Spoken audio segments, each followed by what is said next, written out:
자, 수출 실적 명세서 불러오기라고 되어 있는데, 자, 수출과 관련된 실적 명세서를 불러올 수 있어요. 어디에서 불러올까요? 관세청에서 국세청 홈택스로 자료를 전송을 해줍니다. 그러면 그 홈택스에 수록된 자료를 불러와가지고 수출 실적과 관련된 매입 매출 전표 입력 화면 입력하는 거 이런 거 작업을 할 수 있다는 얘기입니다. 자, 수출 실적 명세서 화면에 들어가시게 되면 CF3 수출 실적 명세서 불러오기 여기 아이디 비번 마찬가지로 넣고 그렇게 하게 되면 불러와지고 화면에서 F4 전표 처리를 하게 되면 매입 매출 전표 입력 화면에 쭉 다 입력이 될 거예요. 그러면 영세율 구분에 영세율 유형이라든가 서류 번호 같은 걸 입력을 해주면 되는데 여기 홈택스에 들어가시게 되면 수출 실적 명세서 조회하는 화면이 있습니다. 여기에 들어가시게 되면 다운로드 파일 생성해가지고 엑셀 자료, 엑셀 파일이 생성이 되면 엑셀 파일을 여러분들 컴퓨터에 저장을 합니다. 그래서 수출 실적 명세서에서 엑셀 자료 업로드하는 방법도 있습니다. 부속 명세서에서 다시 설명을 하는데 주의할 거 선적하는 게 수출하는 경우에 선적일이 공급식이죠. 이 선적일은 뭐예요? 수출신고 필증에 기록된 날짜가 아니고 선화증권이라든가 여기에 나와 있는 실제 선적한 날짜를 기준으로 해야 되기 때문에 여러분들 확인을 하시면 되는 거고요. 구체적인 내용 수출실적 명세서에서 보시는데 이런 부분들이 있어요. 가끔 가다가 거래처로부터 수출신고 필증이라는 이 서류를 받는 경우가 있어요. 자, 이 서류를 받게 되면 여러분들이 입력하는 방법을 제가 여러분들 페이지 196페이지에다가 써놨습니다. 수출신고 필증에서 복잡하게 뭐 여러 가지 내용들이 다 나와 있는데, 나머지는 참고해 보시는 거. 여기 신고일자 같은 경우에는 신고일자는, 관세청에 신고한 날짜, 선적일자는 아니다라는 얘기예요. 그러다 보니까 공급식이 약간 하루 이틀 차이로 인해 가지고 옥신각신 하는 경우가 있는데 뭐라고요? BL 서류 보고 여러분들이 선적일자를 확인을 좀 하시면 될 것 같아요. 나머지는 쭉 보시는 거고 여러분들이 보셔야 될 게 요겁니다. 49번이라고 되어 있는 거 결제금액. 요 금액이 과세표준으로 신고해야 될 금액이 될 겁니다. 요 금액이 되는데 어떻게 입력하느냐. 매입 매출 전부 입력 화면에 들어가셔서 유형은 수출로 하게 되고 품목은 뭐 대략 써놓으면 되는 거고 수량 단가 공급가액을 입력하는 순간에 외화정보 팝업 창이 열립니다. 그러면 외화금액 그리고 환율을 입력을 하게 되면 원화금액이 자동적으로 작성이 돼가지고 계산이 돼서 입력이 될 거고요. 공급처명 외부거래처 넣으면 되는 거고 차변에 이런 부분들 그러면서 외상매출금이라든가 이거 하게 되면 또 똑같이 팝업창 다시 열릴 거고요. 한 번 더 활성화되고 확인 눌러가지고 입력을 해주면 돼요. 그러니까 수출신고서 보고 공급가에 확인해서 외화금의 환율 확인해서 입력을 해주면 된다는 얘기고 그리고 이 중간에 보시게 되면 이 수출하는 게 이 영세율이 뭔데요? 직접 수출이네요. 대행 수출 또는 내국 신용장이라든가 여러 가지 영세율 사유들이 나와 있으니까 해당되는 거 입력을 해주면 되고 요 수출 신고 번호 여기 있죠. 요거 수출 신고 필증에 있는 수출 신고 번호 여기다 입력을 해서 관리를 해주면 됩니다. 개별적으로 입력을 할 때는 이렇게 입력을 해주면 돼요. 나중에 일괄적으로 입력하는 방법 설명하겠습니다. 자, 반대로 수입하는 경우에 보면 수입신고 필증에 보시게 되면 이런 부분들이 나와 있어요. 마찬가지로 신고일. 수입하는 경우에는 큰 문제가 없죠. 신고일 날짜, 신고일자로 기준으로 입력을 하면 되고요. 54번의 결제 금액이라고 나온 요 부분이 뭐예요? 수입 물품에 대해서 원가 처리해야 될 부분이다라는 얘기. 나머지 관세라든가 부가세는 부가세 이렇게 나와 있는 거, 부가가치세가 이렇게 나와 있는 게 뭐죠? 세관장이 세금계산서 발행할 부분에 대한 부가세. 요 부분일 겁니다. 보시면 되고요. 환율이라든가 여기 나온 이런 부분들은 사실 의미가 없어요. 여러분들이 외국환 거래소에서 여러분들이 환율 조회해가지고 입력을 해주면 되는데 어떻게 입력하느냐. 매입 매출 전표 입력 화면에 들어가서 마찬가지로 수입이라고 이렇게 합니다. 그러면서 품목란에는 여러분들이 자유롭게 입력을 해주면 돼요. 수입신고 번호 입력해줘도 되고 환율 정보 같은 거 쭉쭉 입력해줘도 되는데 관리할 수 있다라는 얘기. 그래서 차변 이렇게 나와 있다라는 얘기. 뭐예요? 수입세금계산서는 부가세 대급금만 입력을 한다는 거. 뭐요? 메인 매출 전비 입력에서. 원가 금액, 매입 금액은, 여기 메인 매출 전비 입력이 하단에도 입력이 될 수가 있는가 봐. 이렇게 입력하든지 일반 전비 입력 화면에서 입력을 하게 됩니다. 그러면서 예를 들어 메인 매출 일반 전비 입력 화면에서 입력을 하다 보면 카드 등 사용 여부를 확인을 하겠죠. 외국에서 수입을 했습니다. 그러면 어떻게 하는 건데 명세서 제출 제외 대상입니다. 왜? 국외에서 공급한 거니까요. 이렇게 해주게 되면 따로 별도의 증빙이 없어도 경비 비용으로 매입 비용으로 인정을 받을 수 있다라는 얘기. 다시 매입 비용 인정 받으려면 이런 카드 등 사용 여부의 요 내용, 명세서 제출 제외 자료라든가 이런 것들을 확인을 해줘야지만이 나중에 부속명세서 작성이 어디에서 법인세 소득세 신고서 작성할 때 부속명세서 작성이 된다라는 얘기 했습니다. 새로운 얘기 하는 거 아니죠? 어제 일도 까먹어버리면, 아우. 자, 외화 획득용 원료 기재 구매 확인서를 발급을 받아서 갖고 오는 경우가 있어요. 자, 공급자가 우리 회사가 공급하는 경우, 이 경우에도 영세율 적용을 해 주겠다라는 얘기입니다. 그래서 요 서류를 받게 되면 구매 확인서 번호 입력을 해줘야 되고, 공급자는 나예요. 그리고 세금계산서 번호, 금액 나오게 되겠죠. 요 부분들 확인을 하시면 되고, 여기다가 입력을 해줍니다. 영세, 이렇게 쭉 해주면서, 출력의 형태, 뭐예요? 여기 보시게 되면, 내국신용장 구매 확인서에서 공급하는 재화입니다. 요거 선택하고, 서류 번호는 아까 봤던 번호 입력을 해주면 된다라는 얘기입니다. 이렇게 해서 이것은 제가 개별적으로 서류를 받아봤을 때 여러분들이 개별적으로 입력하는 방법을 설명드린 겁니다. 자, 그 다음에 예정신고 누락 부분에 대해서 전표 입력 방법에 대해서 회계편에서 설명하지 않은 부분을 설명하겠습니다. 부가세와 관련이 있는 거라서 제가 설명을 하는데, 또 책을 잔뜩 넘기면 저도 넘겨야 되겠죠. 페이지 202페이지입니다.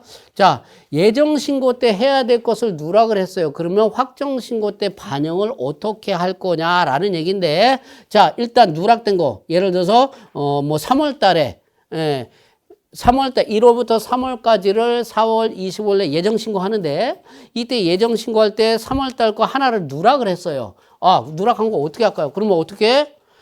4월부터 6월까지 확정신고할 때 그때 포함해서 신고하면 되는 거죠. 자, 예정신고 누락분에 부가세 신고서에 별도 반영이 되는데, 반영하기 위해서는 어떻게 하느냐? 매입 매출 전부 입력 화면에 들어가서 제 날짜에 입력을 해줘요. 제 날짜에 입력을 합니다. 3월 10일 날짜로 입력을 딱 합니다.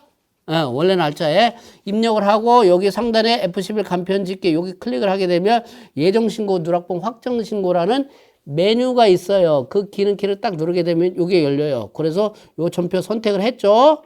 전표 선택을 하고, 이거 언제 거에 반영을 할 거야? 확정신고 할 때요. 언제? 4월 1일부터 게시하는 확정신고 게시 연월일 여기다가 반영을 할 거예요. 해서 확인키를 딱 누르게 되면 자동적으로 반영이 된다는 얘기예요. 그러면 어떻게 되느냐? 마음이 아프지만 이 매입 매출 전비 입력 화면의 상단에 뭐라고요? 이 매출 세금 계산서 누락했구나라고 딱 도장을 찍어놔요. 누가? 세무사는 프로그램이 가차 없이 찍어 놓습니다. 자, 찍어 놓게 되고, 세금계산서 합계표에 보시게 되면 매출 전자 이외에, 그래서 예정 누락분이라고 이런 식으로 자동적으로 집계가 되는 것을 여러분들 볼 수 있습니다. 속도를 빠르게 설명하는 것은 자동이니까 굳이 설명할 필요가 없어서 넘어갑니다. 그러면 부가세 신고서에 예정신고 누락분으로 이렇게 딱 나옵니다. 그러면서 반영이 되는 거고요. 혹시라도 여기에 가산세 대상이다라고 하면 전표 선택을 하고, 여기 마찬가지로 매입 매출 전비 입력 화면입니다. 여기 화면에서 간편집계 밑에 보시게 되면 가산세 입력 및 수정하는 기능 팝업창이 열립니다. 그러면 여기에 해당되는 건 0.3%, 0.5% 등등 여기 가산세액이 자동적으로 계산이 됩니다. 가끔 가다가 아예 가산세가 찍혀 나오는 경우가 있는데, 뭐냐면 홈택스에서 세금계산서 스크래핑 합니다. 그러면서 가산세가 자동적으로 찍혀 나오는 거는 뭐냐면 지연 전송하는 거, 이런 부분들 가산세가 자동적으로 적용되어 있는 거, 납세자가 지연 전송한 거니까 그건 우리 책임 아니니까 이렇게 정리를 하면 된다라는 얘기예요. 여기다가 요것도 또 붙네. 또 가산이라고. 마음이 아파. 그래서 가산세 명세, 가산세 합계 여기도 다 집계가 될 겁니다. 집계가 되고 있어요. 여기 안 나와 있, 다 나왔잖아요. 자, 됐고요. 자, 그렇게 하게 되면 다 입력했어. 그럼 뭐 하러 가야 해? 예? 신고하러 가야 돼. 신고하기 전에 뭐부터 해야 된다고요? 부속 명세서부터 먼저 마감을 해줘야 된다는 얘기입니다. 먼저 뭐예요? 자, 여러 가지 종류들이 쭉 다 돼 있어요. 그래서 여러분들 해당되는 부속명세서 빠지지 않고 누락되지 않도록 여러분들이 체크를 하시면 됩니다. 해서 입력을 해주시면 되는데 프로그램이 잘 돼 있어서 혹시라도 부속명세서 누락을 했다. 그러면 전자신고 하려고 딱 할 때 야, 너 부속명세서 너 하나 빠뜨렸잖아 라고 오류 메시지 떠요. 싫은 소리 듣기 싫으면 정확하게 해주시면 돼요. 자, 부속명세서 이렇게 돼 있어요. 처음부터 부속명세서 작성하는 순서는 상관이 없는데 일반적으로 이런 순서대로 하시는 게 건강에 좋겠죠. 자, 순서대로 가겠습니다. 세금계산서 합계표 그냥 들어가서 조회기간 눌러가지고 쭉 하게 되면 자동적으로 다 뜹니다. 세금계산서 매출도 있고 한 번씩 매일 들어가서 보시면 되고 요 밑에 하단에 합계하고 마감 합계가 일치하는지 여부를 반드시 확인하셔야 됩니다. 왜 합계와 마감 합계가 틀어져 버리느냐? 중간에 뭐예요? 매입 매출 세금계산서 다 입력을 하고 세금계산서 합계표까지 다 조회를 한 다음에 보니까 나중에 살짝 가서 매입 매출 전부 입력 화면에 가서 수정한 게 있어. 그러면 세금계산서 합계표 금액과 여기 합계표상의 합계 금액과 마감 합계 금액이 불일치하게 돼요. 자, 그랬을 때는 어떻게 하느냐? 어떻게 해요? 다시 불러오기 해서 확인을 해줘야 된다는 얘기. 자, 세금계산서 합계표 마감을 해버렸어요. 마감을 해버렸는데 매입 매출 전부 입력해서 자료를 입력을 했어요. 수정 입력됐죠? 그러면 요 차이가 나니까 마감 취소하고 다시 마감을 해주면 돼요. 예. 자, 마감됐던 거 마감 취소하고 다시 마감을 불러오고 마감을 해주면 일치하게 될 거고요. 그런데 부속명세서 마감하고 부가세 신고서까지 다 마감을 했는데 또 다시 매입 매출 전부 입력 화면에 가서 수정을 한다. 그러면 부가세 신고서 마감부터 먼저 해. 거꾸로. 부가세 신고, 자, 다시 매입 매출 전부 입력하고 부속명세서 마감하고 신고서 마감 요 순서대로 가는데 중간에 매입 매출 전부 입력해서 다시 수정 입력했다. 그런데 신고서까지 다 마감이 돼 있더라. 그러면 신고서 마감 해제, 부속명세서 마감 해제. 그리고 다시 마감 요 순서대로 가야 된다는 얘기예요. 자, 아시겠죠? 요 순서대로 진행하면 됩니다. 자, 인쇄 메뉴는 여러분들이 참고해 보시면 되겠습니다. 자, 신용카드 매출 전표 등 수령명세서 있고요. 자, 그냥 불러오기 그리고 F7 마감을 해주면 된다는 얘기 그렇게 하고요. 그 다음에 발행금액 집계표에도 요거 자 세금계산 발급금액 이중으로 된 거 확인 반영되는지 확인하시고 뭐예요? 여기는 마감이 아니라 F11이죠. 발음도 틀려 이제 F11 저장을 하고 빠져나옵니다. 자, 그리고 나서 뭐요? 공제받지 못할 매입세액 명세서 불공제 처리했던 부분이 여기다 쭉 다 집계가 될 거예요. 그동안에 불공제 사유 이렇게 쭉쭉쭉쭉 입력했던 내용들이 사유별로 매입 매출 전표 입력 화면에 불공을 처리하게 되면 과세 유형 불공을 처리하게 되면 불공제 사유가 뭔데요? 라고 물어요. 그럼 여기서 여러분들이 선택을 합니다. 이 중에서 선택을 합니다. 사업과 직접 관련 없는 지출 이런 건 하지 마시고요. 관련이 다 있어요. 자, 그래서 확인키를 누르게 되면 이 부분이 어떻게 공제받지 못할 매입세액 명세서에 자동적으로 반영이 돼요. 이 매입세액 탭 있죠? 여기에 유형별로 쭉 다 집계가 되어 있는 걸 볼 수 있고요. 그 다음에 공통매입세 안분계산을 선택한 경우에는 요 공통매입세 안분계산 내역 탭에서 요거 산식을 선택을 합니다. 뭐 할까요? 공통매입세 안분계산은 부가세법에서 공통이라는 말이 나온다는 얘기는 과세와 면세를 겸업한다는 얘기예요. 겸업하게 되면 안분을 해줘요. 안분이 뭐죠? 안분이 더치페이 하는 겁니다. 면세 밥그릇, 과세 밥그릇. 네 밥그릇 먹은 수만큼 해가지고 안분해서 더치페이하고 똑같아요. 부가세 안분계산 내역이. 자, 그래서 보통 이제 당해 과세기간의 공급가액 기준 요 선택하게 되면 자동적으로 요런 부분들이 계산이 될 거예요. 그렇게 하고 나서 이제 확정 신고할 때 정산을 하겠죠. 정산 내역 탭에서 작업을 해줍니다. 요 작업 내역에 해주게 되면 공제됐던 기왕에 예정 때 공제됐던 부분 차감을 해서 자동적으로 반영이 되는 거 여러분들이 확인하실 수 있다라는 얘기입니다. 됐나요? 그리고 F11 저장을 하고 나옵니다. 자, 부동산 임대는 신규 직원들한테도 그 부동산 임대 부가세 신고해봐라 라고 다 시켜요. 간혹가다 틀리는 부분이 간주 임대료 부분인데 그거 설명을 할게요. 자, 부동산 임대업을 영위하는 경우에는 임대 공급가액 명세서라는 것을 부속명세서라는 것을 작성을 해주는데 자, 어떻게 하느냐. 일단 세금계산서라든가 변경된, 혹시 임대차 계약서 변경이 됐으면 그거 다시 받아야 돼요. 세금계산서는 받는 게 아니고 홈택스, 보통 이제 부동산 임대하시는 분이 연세 드신 분들이 많아가지고 세금에서 발행을 못 하시겠다라고 하는 부분이 있어서 수기로 이렇게 써서 하시는 분이 있어요. 할 수 없이 여러분들이 다 개별적으로 받아서 입력을 해줘야 돼요. 하나하나 입력을 해주고요. 매입 매출 전표에서 매출 매입이 아니고 이거 반대로 되네. 매입 매출 전표 입력 화면에서 매출 임대료 세금계산서 입력을 합니다. 순서대로 가요. 그리고 나서 임대 공급가액 명세서에서 임대 내역을 임대를 하게 되면 간주 임대료가 계산이 되면 그 간주 임대료 갖고 매입 매출 전표 입력에 다시 간주 임대료를 입력하는 이 순서대로 가면 됩니다. 그랬을 때 부동산 임대 공급가액 명세서 부속 명세서에 이렇게 거래처 호수별로 해가지고 쭉쭉 하나하나 임대 내역 그리고 계약 내용 같은 거 이렇게 쭉 다 입력을 다 해줘요. 호수별로 해가지고 이렇게 해서 쭉 다 입력을 해주는데 주의할 거 이 임대 기간 작성을 할 때요. 혹시라도 만료가 되는데 계약서 갱신이 하지 않고 계속 동일 요건으로 계속 임대한다 그러면 임대기간 만료일 날짜로 현재 신고하는 과세기간 최종일자를 기재를 하는 거고요. 경과된 만료일을 그대로 두게 되면 혹시라도 보증금 이자가 잘못 계산될 수 있다는 거 주의하시면서 요거 임대기간은 그때그때마다 체크를 좀 하시면 되겠습니다. 하시면 되겠고요.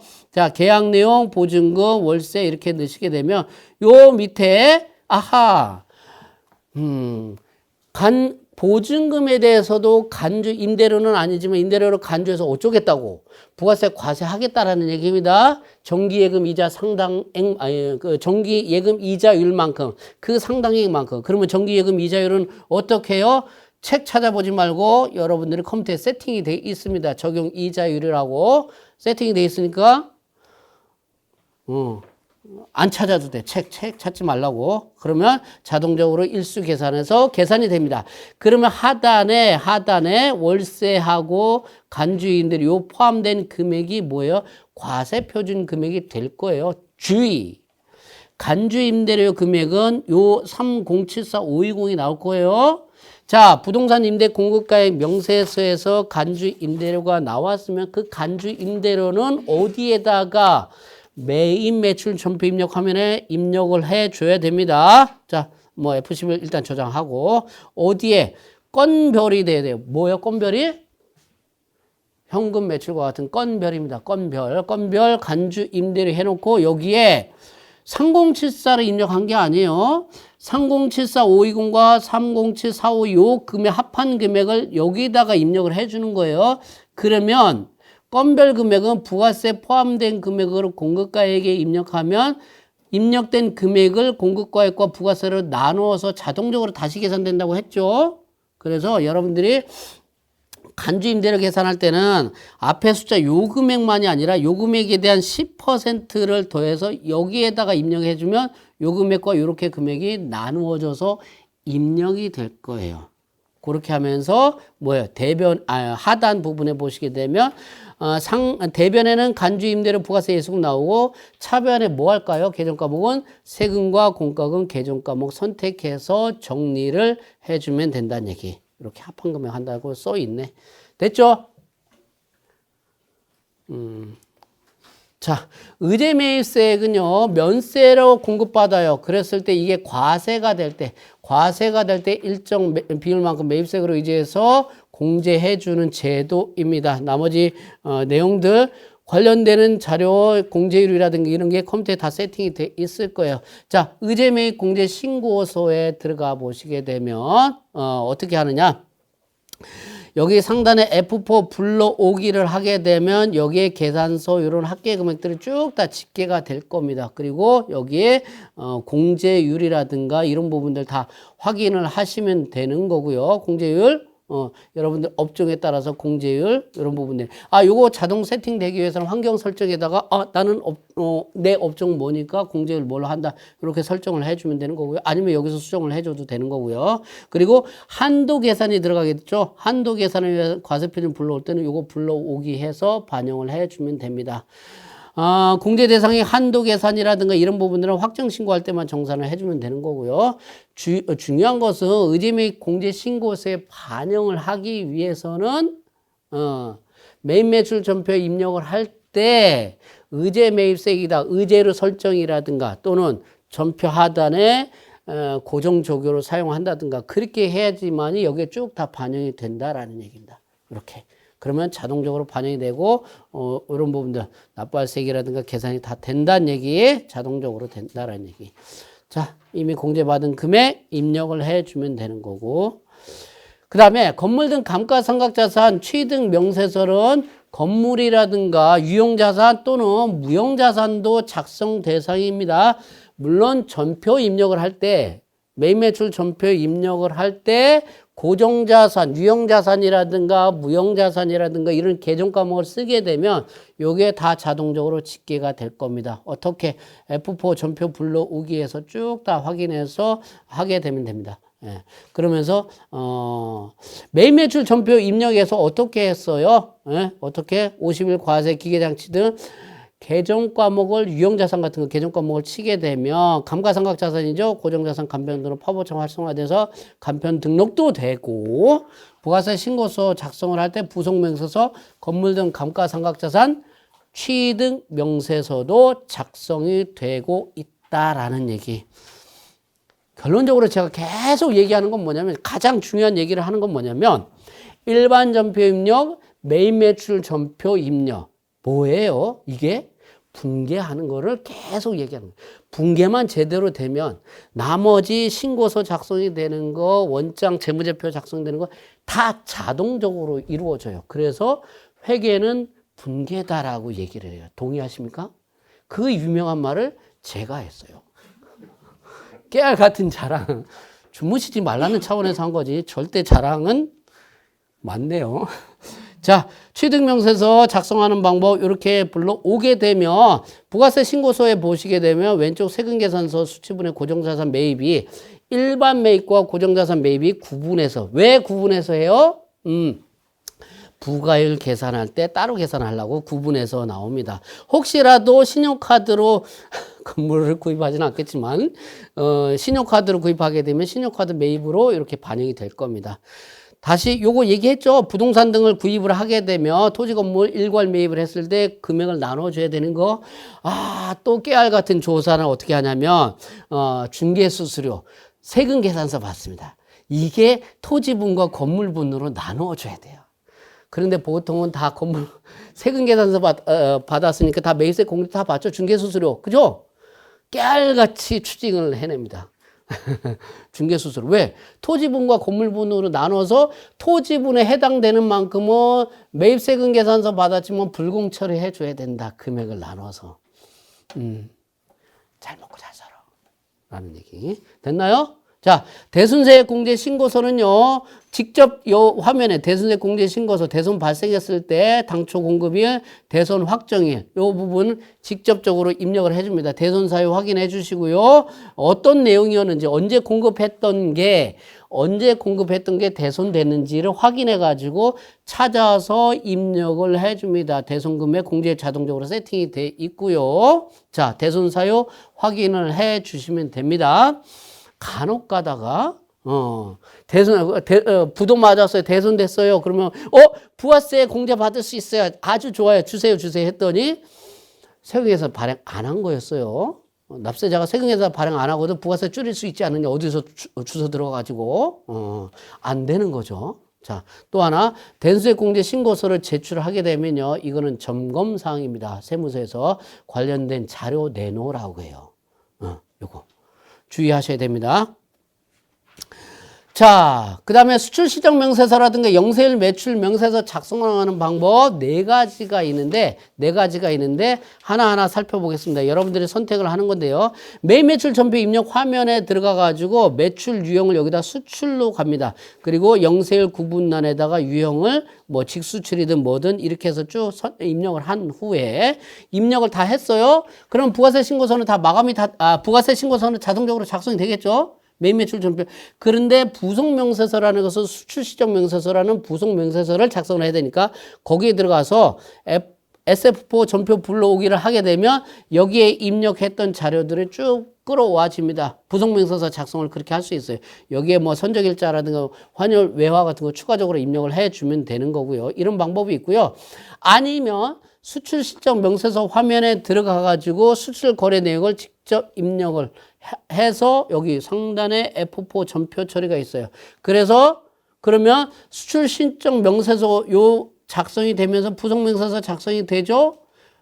그러면 부가세 신고서에 반영하기 위해서는 F4 전표 처리를 통해서 매입 매출 전표 입력 화면에 전송을 해줘야 돼요.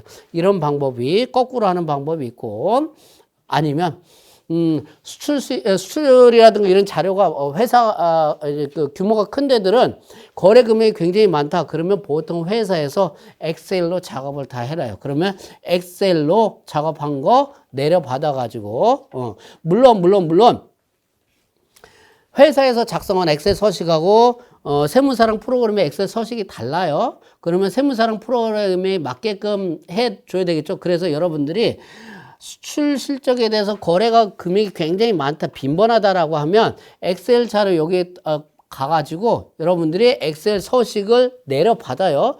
그 엑셀 서식을 내려받아서 거래처에 보내줘요. 그래서 요 엑셀 서식에 맞게 네 맘대로 수정하지 말고 그냥 여기다가 맞게 작업을 해서 나한테 넘겨줘. 그래야지 너도 좋고 나도 좋고 그래. 응? 그래야지만 여러분들 업무 편해져. 그러면 엑셀 자료 불러와가지고 올리기 작업해가지고 어떻게 해요? 전표 처리하게 되면 수출시정 명세서 작성이 되고 매입 매출 전표 입력에 전송되는 이런 방법들이 있다는 얘기고 네 번째 방법은 아예 수출시정 명세서 아까 얘기했죠? CF3 수출시정 명세서 불러오기 해가지고 작업하는 이런 부분들이 있다는 얘기. 그러면 중간에 영세일 구분이라든가 영세일 유형은 별도로 정리를 해줘야 돼요. 네, 정리를. 해준다라는 얘기예요. 영세일 매출명세서 불러오기 조회기간 누르고 불러오기 하게 되면 쭉 다 자동적으로 작성이 되고 F11 저장하게 되면 부속명세서 다 작성이 됩니다. 그러면 이제 부속명세서 다 작성이 끝났으면 이제 부가가치세 신고서 보러 갑니다. 부가가치세 신고서의 화면에 가시게 되면 자 조회기간, 정기신고 이렇게 쭉 넣게 되면 그동안에 입력했던 자료들이 쭉 다 반영이 됩니다. 자 여기에 예를 들어서 신용카드 매출전표 발행 세액공제라든가 이런 거 할 때는 뭐요? 매출 17번 카과하고 여기 개인 사업자의 경우에는 신용카드 매출전표 발행공제를 받을 수가 있겠죠. 그러면 여기에 금액이 집계 되는 것은 카드 과세 매출 그리고 현금 영수증 과세 이런 부분들이 자동적으로 집계돼서 여기도 계산이 자동적으로 나올 거예요. 그래서 1.3%에 해당되는 금액이 자동적으로 계산이 된다라는 거. 그런데 신용카드 매출전표 발행 세액공제를 받을 수 있는 것은 연간 한도는 1,000만 원이에요. 그래서 예를 들어서 1기 때 한 600만 원 받았다. 그러면 아무리 많이 받아도 2기 때는 400만 원 받아야 돼요. 이거 2기 때 체크를 안 하게 되면 과다하게 공제받는 이거 컴퓨터에서 좀 잡아주면 좋겠는데 안 잡아주고 있어요. 약간 좀 게으른 것도 있어요. 그래서 여러분들이 신용카드 매출전표 발행 세액공제 이 부분 적용할 때는 1기 때, 2기 때 금액 확인해서 1,000만 원이 넘지 않도록 해줘야 돼요. 그랬더니 어느 직원이 금액이 클 때는 심플하게 합니다. 그냥 여기다가 500만 원. 1기 때 500, 2기 때 500. 그렇게 하는 방법도 하기도 합니다. 옳다는 얘기를 한 건 아니에요. 저 같으면 1기 때 한 8배, 2기 때 2배.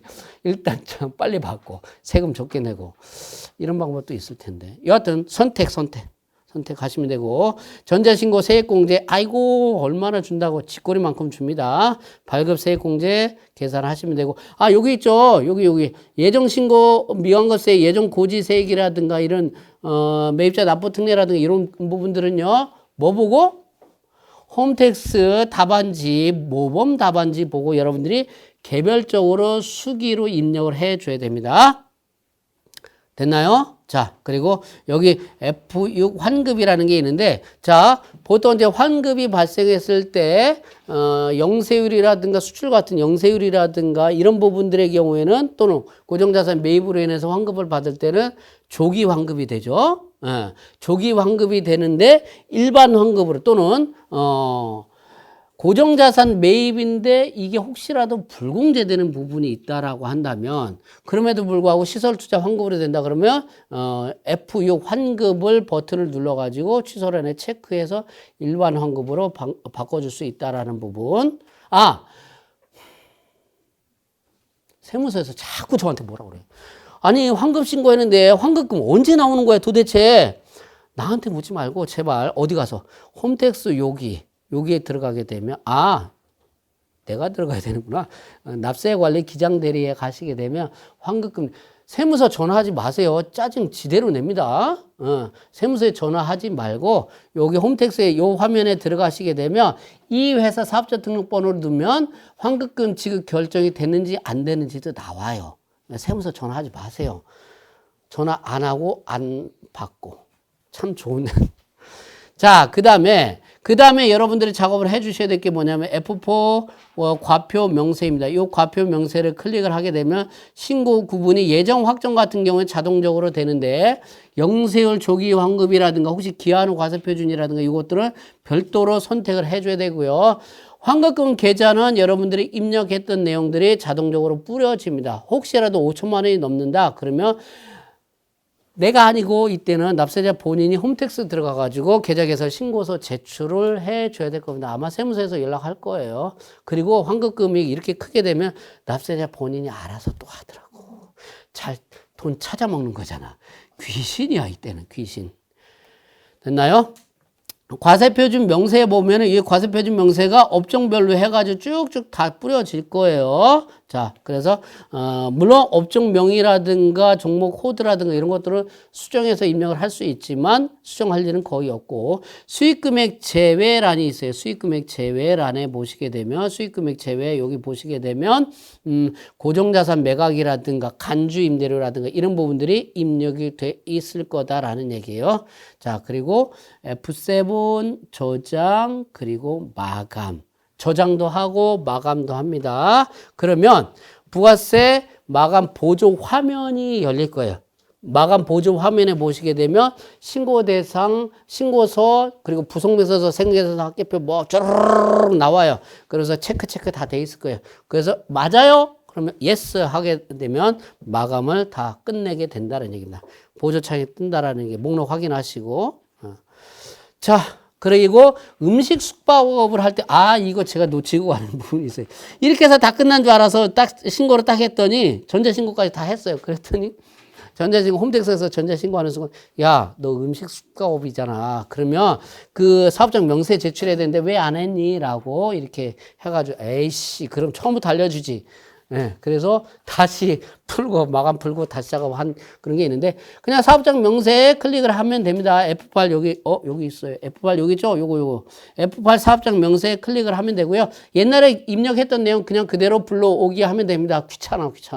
혹시라도 변동이 되면 변동 입력을 해주면 되는데 대충 합시다.